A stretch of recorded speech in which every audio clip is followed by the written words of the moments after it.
4 feet के altitude पर उड़ान भर रहा था। तभी अचानक प्लेन के बाहर लाइट्स चमकने लगी। मौसम बिल्कुल साफ था, फिर भी न जाने कैसे प्लेन में अजीबोगरीब रोशनी चमकने लगी। लग रहा था ये प्लेन आसमान में नहीं बल्कि तारों के बीच स्पेस में उड़ रहा हो, मानो ये किसी और ही दुनिया में दाखिल हो गया हो। एक ऐसी दुनिया जहां बस रोशनी ही रोशनी हो। फिर अचानक से प्लेन का चारों इंजन फेल हो गया। आखिर ये कैसे किसी और दुनिया में दाखिल हो गया और कैसे पायलट की बहादुरी ने सभी को एक नया जीवन दे दिया, जानेंगे पूरी कहानी आज के इस वीडियो में। 24 जून 1982 हीथ्रो एयरपोर्ट लंदन। बोइंग 747 का एक विमान ब्रिटिश एयरवेज फ्लाइट 9 मुंबई से होते हुए ऑस्ट्रेलिया जा रहा था। प्लेन में 248 पैसेंजर्स और 15 क्रू मेंबर सवार हो गए। प्लेन को 30 वर्षीय फर्स्ट ऑफिसर रोजर, 41 वर्षीय कैप्टन मोडी उड़ा रहे थे। इसके अलावा एक और फ्लाइट इंजीनियर बैरी भी मौजूद थे। समय 8:40 में प्लेन हीथ्रो एयरपोर्ट से समुद्र के रास्ते से होते हुए भारतीय समुद्र सीमा की ओर आ रहा था। 8:40 में ये प्लेन जकार्ता के ऊपर छोटे छोटे टापुओं से होते हुए उड़ान भर रहा था। कैप्टन डिनर करके वॉशरूम चले गए। उसी दौरान कैप्टन को कॉर्नर से धुआं निकलते हुए दिखाई दिया। तुरंत ही वो कॉकपिट में चले गए। उसके बाद उन्होंने जो नजारा देखा वो वाकई में हैरान कर देने वाला था। प्लेन के विंड स्क्रीन में तेज रोशनी चमक रही थी। इतनी चमक तो तूफानी बादलों में प्रवेश करने के बाद भी दिखाई नहीं देती। उन्होंने वेदर रडार को देखा। रडार के अनुसार सब कुछ नॉर्मल था। मीलों दूर तक कोई भी तूफान या बादल नजर नहीं आ रहा था। साफ मौसम होने के बावजूद भी ये प्लेन ग्लो कर रहा था। पायलट्स अपने पूरे कैरियर में न तो कभी ऐसा देखा और न ही कभी पढ़ा या सुना था। एक पायलट पैसेंजर के केबिन में जा पहुंचे। प्लेन के विंग से तेजी से रोशनी निकल रही थी। इवन प्लेन का इंजन भी ग्लो कर रहा था। केबिन और कॉकपिट में धीरे धीरे धुआं भरने लगा। सारे पायलट्स को ऐसी मुसीबत का सामना करना था जिसकी उन्हें कभी ट्रेनिंग भी नहीं दी गई थी। आखिर प्लेन से इतनी तेज रोशनी क्यों निकल रही है, इस बात का जवाब किसी के पास भी नहीं था। देखने में तो ये बहुत ही सुंदर लग रहा था, लेकिन धीरे धीरे ये एक भयानक रूप लेने लगा। जैसे जैसे प्लेन आगे बढ़ता गया, केबिन में धुआं और भी भरता जा रहा था। करीब 4 मिनट ऐसे ही गुजर गया। तभी फर्स्ट ऑफिसर ने चिल्लाते हुए कहा, इंजन नंबर 4 फेल हो चुका है। इंजन नंबर 4 से आग की लपटें निकल रही थी। अगले 1 मिनट में बाकी के बचे 3 इंजन भी फेल हो गया। सारे इंजन्स आग के लपटों में समा गया। इस वक्त प्लेन का एल्टीट्यूड 37,000 फीट था। फर्स्ट ऑफिसर ने तुरंत मेडे कॉल किया और कहा कि सभी चारों इंजन डेड हो चुका है, लेकिन एटीसी ठीक से सुन नहीं पाया। उसे लगा इंजन नंबर 4 डेड हो चुका है। प्लेन अब 37,000 फीट के एल्टीट्यूड से 26,000 फीट के एल्टीट्यूड पर आ चुका था। सारा इंजन फेल हो जाने के कारण प्लेन के अंदर ऑक्सीजन सप्लाई भी रुक गया।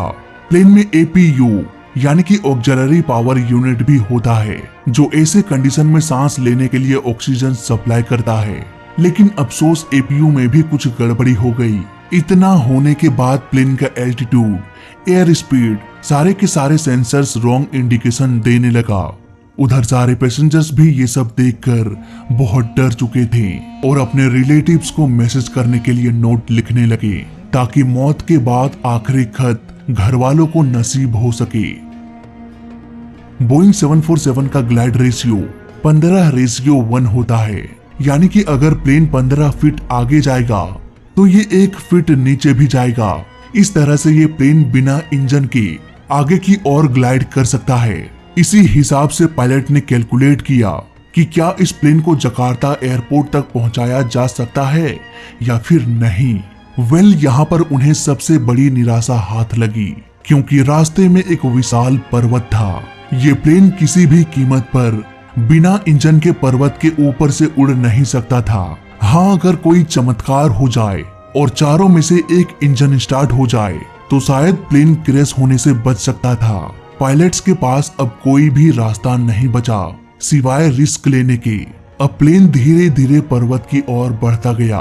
फर्स्ट ऑफिसर ने कहा कि हम कई बार कोशिश कर चुके हैं इंजन को स्टार्ट करने की, लेकिन अब तक स्टार्ट नहीं हुआ, इसलिए इसकी क्या गारंटी है कि पर्वत से टकराने से पहले इंजन स्टार्ट हो जाए। कैप्टन ने जवाब दिया कि इस वक्त हमारा एल्टीट्यूड 20,000 फीट है। हमारा प्लेन जब तक 12,000 फीट के एल्टीट्यूड तक ना पहुंच जाए तब तक हम इंजन को स्टार्ट करने की कोशिश करते रहेंगे। इंजन स्टार्ट हुआ तो ठीक है, नहीं तो हम प्लेन को समुद्र में लैंड करा देंगे। प्लेन को समुद्र में लैंड कराना भी एक अच्छा विकल्प होता है। प्लेन्स को इस तरह से डिजाइन किया जाता है कि पानी में लैंड करने के बावजूद भी कई घंटों तक वो तैर सके। इस पर मैंने एक डिटेल्ड वीडियो भी बना रखा है कि कैसे एक प्लेन को वाटर लैंडिंग कराया जाता है। कैप्टन ने पैसेंजर्स के लिए एक अनाउंसमेंट किया, मैं आपका कैप्टन बोल रहा हूँ, हमारे प्लेन में कुछ खराबी आ चुकी है। सारा का सारा इंजन फेल हो चुका है। हमें नहीं पता कि आखिर चल क्या रहा है, लेकिन हम पूरी कोशिश कर रहे हैं इसे ठीक करने की। इसीलिए सभी लोग हिम्मत से काम ले। सारे पैसेंजर्स ऑक्सीजन मास्क लगाए इंतजार कर रहे थे कि सब कुछ ठीक हो जाए। नीचे आने के साथ साथ तेज रोशनी भी कम होने लगी। अब प्लेन करीब 13,000 फीट के एल्टीट्यूड पर आ गया। अब भी प्लेन का एक भी इंजन स्टार्ट नहीं हुआ। अब सिर्फ एक ही रास्ता बचा था, प्लेन को समुद्र में लैंड करा दो, नहीं तो यह हिल से टकरा जाएगा। अब प्लेन को प्रिपेयर किया जाने लगा वाटर लैंडिंग के लिए। तभी एक चमत्कार हो गया, इंजन नंबर 4 रीस्टार्ट हो गया। कुछ ही सेकंड्स बाद बाकी के तीनों इंजन स्टार्ट हो गया। 13,000 फीट के एल्टीट्यूड पर वो चमकीली रोशनी भी खत्म हो चुकी थी। अब प्लेन को वाटर लैंडिंग कराने की जरूरत नहीं थी। प्लेन हिल के ऊपर से उड़ते हुए जकार्ता एयरपोर्ट की ओर निकल गया। प्लेन का पूरा कंट्रोल एक बार फिर से वापस आ गया, लेकिन बाहर कुछ भी दिखाई नहीं दे रहा था। उधर इंजन नंबर 2 फिर से डेड हो गया, लेकिन उसकी कोई परवाह नहीं थी। धीरे धीरे प्लेन नीचे आता गया। रनवे का लाइट बेहद धुंधला दिखाई दे रहा था। यहाँ पर ILS ना होने की वजह से प्लेन को लैंड कराने में भारी दिक्कत हो रही थी, लेकिन कोई रास्ता भी नहीं बचा था सिवाय इमरजेंसी लैंडिंग करने की। इसलिए पायलट्स धीरे धीरे प्लेन को नीचे लाता गया और फाइनली ये सुरक्षित लैंड कर गया। किसी को भी कोई नुकसान या चोट नहीं लगा। ये हादसा किसी तरह से तो टल गया, लेकिन बहुत सारे सवाल का पता लगाना अभी बाकी था। आखिर वो लाइट क्यों चमक रही थी? प्लेन के अंदर धुआं कैसे घुस रहा था? प्लेन का सारा engine even auxiliary power unit भी अचानक से कैसे खराब हो गया? आइए पता लगाते हैं कि आखिर मांजरा क्या था। इन्वेस्टिगेशन की टीम ने देखा कि प्लेन के सारे आउटर पार्ट में इस तरह से खरोंचे आई थी, मानो किसी नुकीले पत्थर से खरोंचा गया हो।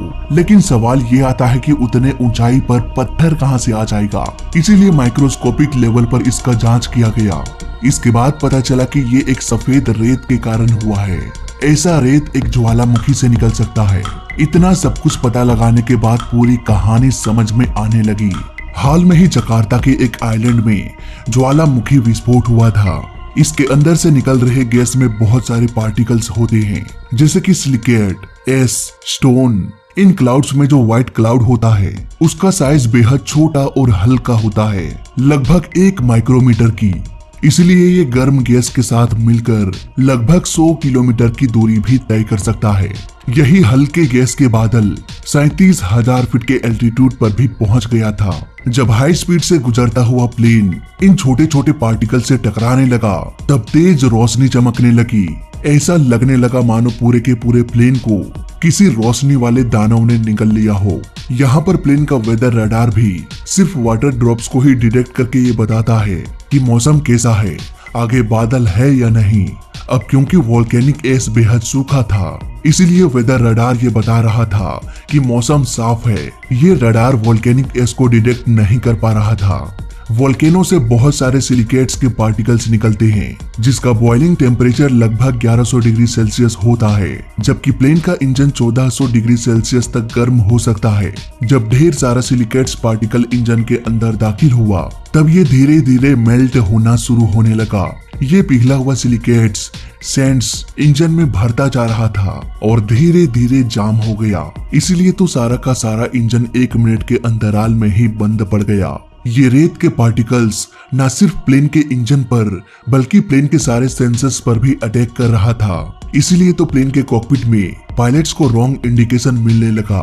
लेकिन जैसे जैसे प्लेन नीचे आता गया, वोल्केनिक एस कम होने लगा और काफी देर इंजन बंद रहने के कारण सिलिकेट्स के पार्टिकल्स ठंडा होके शीशे में बदल गया। इसके बाद जब इंजन को रीस्टार्ट किया गया तब सारा शीशा टूटकर बाहर निकल गया। अब प्लेन 15,000 फीट से भी नीचे आ गया। इस एल्टीट्यूड पर रेत का बादल नहीं था। वोल्केनो के पार्टिकल्स ने सबसे अधिक प्लेन के विंड स्क्रीन को डैमेज किया था, इसलिए विंड स्क्रीन पूरी तरीके से रगड़ खाकर धुंधला हो गया। इसलिए पायलट्स को कुछ भी दिखाई नहीं देने लगा। ऐसी घटना इतिहास में पहले कभी नहीं हुई थी और न ही पायलट्स को इसके बारे में कुछ भी पता था।